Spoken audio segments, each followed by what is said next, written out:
अस्सलाम वालेकुम एवरीवन, कैसे हैं आप सब लोग। आज हम डिस्कस करेंगे study visa in Netherlands also known as Holland. जितने भी पाकिस्तानी स्टूडेंट्स जो कि किसी ऐसे कंट्री की तलाश में हैं जिसमें क्वालिटी ऑफ एजुकेशन के ऊपर कॉम्प्रोमाइज़ ना होता हो, वीज़ा एक्सेप्टेंस हाई हो, और इसके अलावा शेंजन जोन में कंट्री आता हो, तो उनके लिए ये ऑप्शन सबसे बेस्ट है। शेंजन जोन का हिस्सा होने की सूरत में एक कंट्री का अगर आपको वीज़ा मिलता है तो इसके अलावा आपको यूरोप में 26 और कंट्रीज़ का वीज़ा ग्रांट होता है एंड आप वीज़ा फ्री ट्रैवल कर सकते हैं इन कंट्रीज। नेदरलैंड्स में एंट्री के लिए सबसे पहले हम वीज़ा को डिस्कस कर लेते हैं। इसमें दो तरह की कैटेगरीज हैं। एक जो कि प्रोविजनल रेजिडेंट परमिट होता है, जिसमें यूजुअली आपको एक एंट्री परमिट लेना पड़ता है ऑन योर पासपोर्ट, जो आपको ज़्यादातर आपकी जो है वो कंट्री में अवेलेबल एम्बेसी आपको प्रोवाइड करती है। And the second type is residence permit, जिसमें आपके लिए वीज़ा यूनिवर्सिटी अरेंज करती है।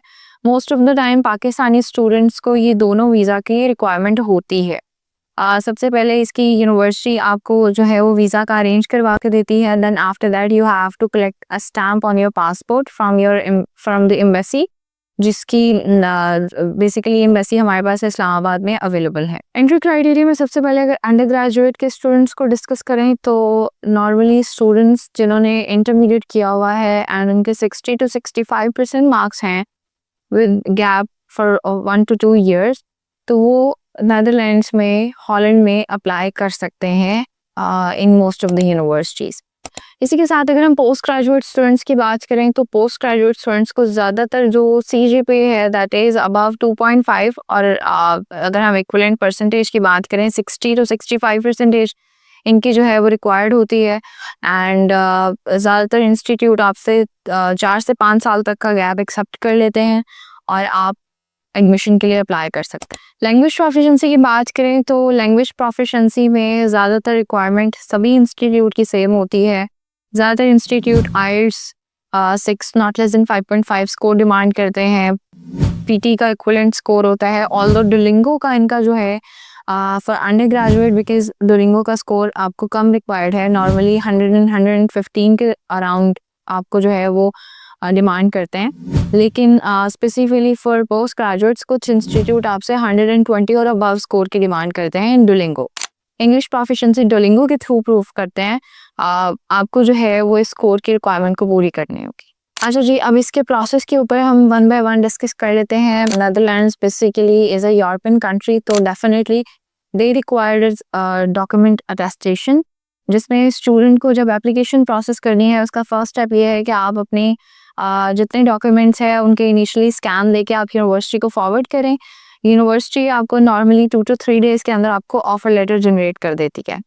इसके बाद दे रिक्वायर्ड डॉक्यूमेंट्स जो कि आपको एक सील्ड एनवेलप में उनको फोटोकॉपीज आपके ओरिजिनल डॉक्यूमेंट्स की भेजनी है अटेस्ट करवा के।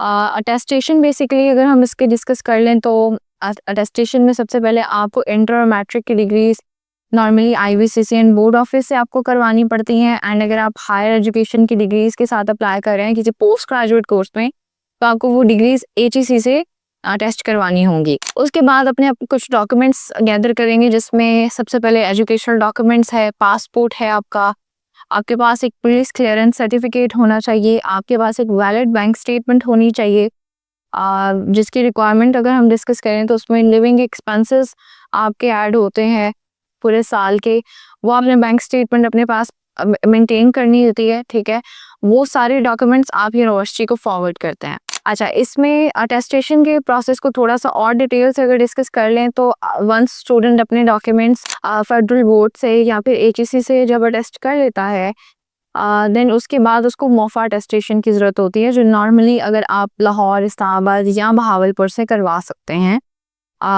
जिसके लिए आपको जो है या तो वॉक इन सर्विसेज लेनी पड़ती हैं या फिर आप अपॉइंटमेंट के थ्रू अपनी अटेस्टेशन कंप्लीट कर सकते हैं।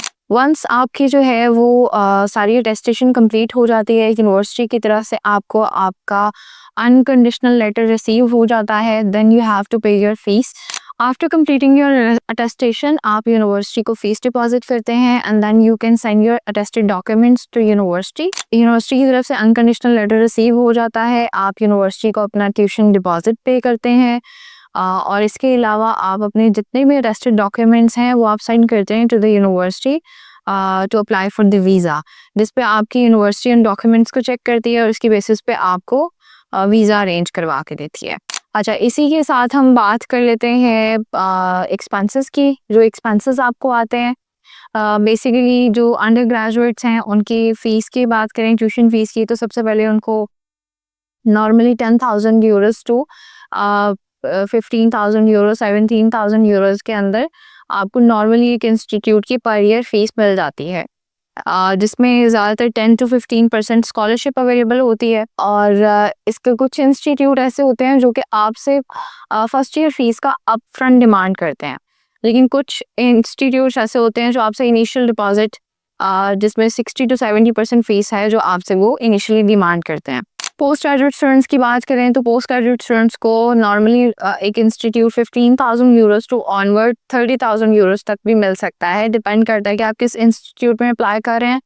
और इसके अलावा सेम उनके लिए भी 10 to 15% स्कॉलरशिप की अवेलेबिलिटी होती है।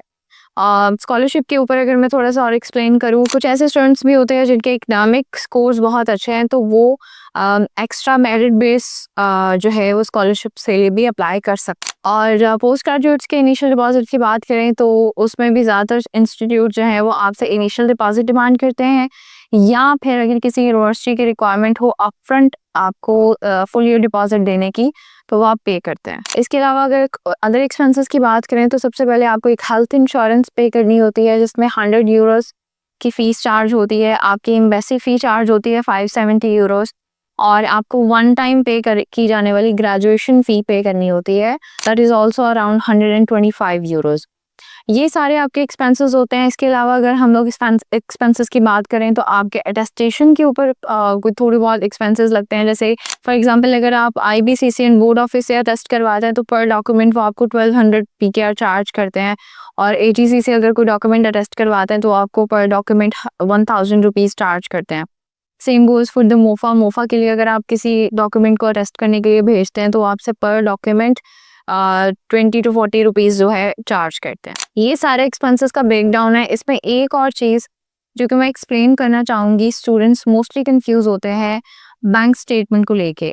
Bank statement is the most important part in Netherlands, जिसमें आपको प्रोसेस के लिए प्रूफ करना होता है कि भाई आप यहाँ से जा रहे हैं, आपने अगर इनिशियल डिपॉजिट पे कर दिया हुआ है 60-80%, तो आपकी रिमेनिंग फीस प्लस आपका वहाँ रहने का खर्चा, प्लस उसमें जो लिविंग एक्सपेंस है वो आप ऐड करते हैं। लिविंग एक्सपेंस अप्रॉक्स 13,000 यूरोज़ के करीब होता है एक साल का, जो कि आपने शो करवाना होता है in your bank statement. Mostly students का 13,000 है, लेकिन ये टैक्सेस वगैरह या रजिस्ट्रेशन फीस डाल के 14,000 यूरोज़ तक भी जा सकती है। तो 13 to 14,000 यूरोज़ आपने अपना लिविंग एक्सपेंस शो कराना है। अगर आपने पूरे साल की फीस नहीं दी हुई तो फिर रिमेनिंग फीस भी आप अपनी बैंक स्टेटमेंट में शो करवाते हैं, उसको आप होल्ड करते हैं और किसी ऐसे अकाउंट की स्टेटमेंट लगाते हैं जो एटलीस्ट आपने 3 माह या 4 माह पहले ओपन किया है, वो ट्रांजैक्शनल है, वो एक्टिव अकाउंट है, उसमें वो आप अपनी अमाउंट होल्ड करते हैं। उसके बाद आप उसको मोफा से अटेस्ट करवाते हैं, देन आप जो है वो अपने इंस्टीट्यूट को भेजते हैं फॉर द वीज़ा पर्पस। अच्छा जी, अब इसमें हम लोग एक दो चीज़ें और डिस्कस कर लेते हैं जो कि मोस्ट इम्पॉर्टेंट है। जैसे सबसे पहले अगर कोई स्टूडेंट हॉलैंड में अप्लाई करना चाहता है तो उनको ये बात ज़रूर जहन में रखनी है कि there are only 2 intakes available in Holland, one is February and second is October. Normally सितंबर से स्टार्ट होकर अक्टूबर तक ये एंड होती है। कुछ यूनिवर्सिटीज़ की डेडलाइन सितंबर की हैं, कुछ की अक्टूबर की हैं।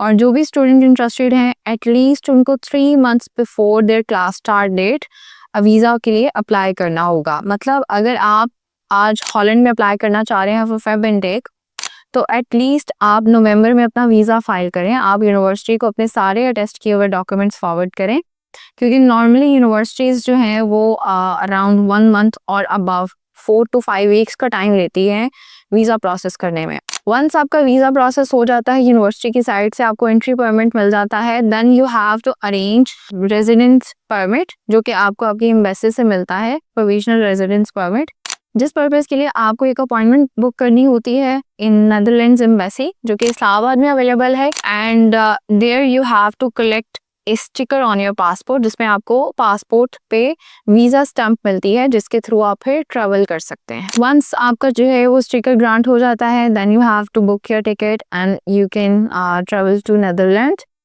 अगर प्रोसेस वाइज बात करें तो it's a very simple process. अगर कोई स्टूडेंट नेदरलैंड के लिए प्रोसेस करता है और वो जाता है और वो अपनी डिग्री कंप्लीट करता है, देन आफ्टर देयर डिग्री उनको 1 साल का पोस्ट स्टडी वर्क अवेलेबल होता है, जो कि एक्सटेंडेबल है on to 1.5 years to 2 years. लेकिन आपको 1 ईयर का पोस्ट स्टडी वर्क जो है वो कंफर्म मिलता है after completing your degree, and it's both for under graduate and post graduates. ये था सिंपल सा नेदरलैंड्स का प्रोसेस। अगर आप भी इंटरेस्टेड हैं and you are eligible to apply for this country, then do contact us और visit our nearby branch. Thank you so much.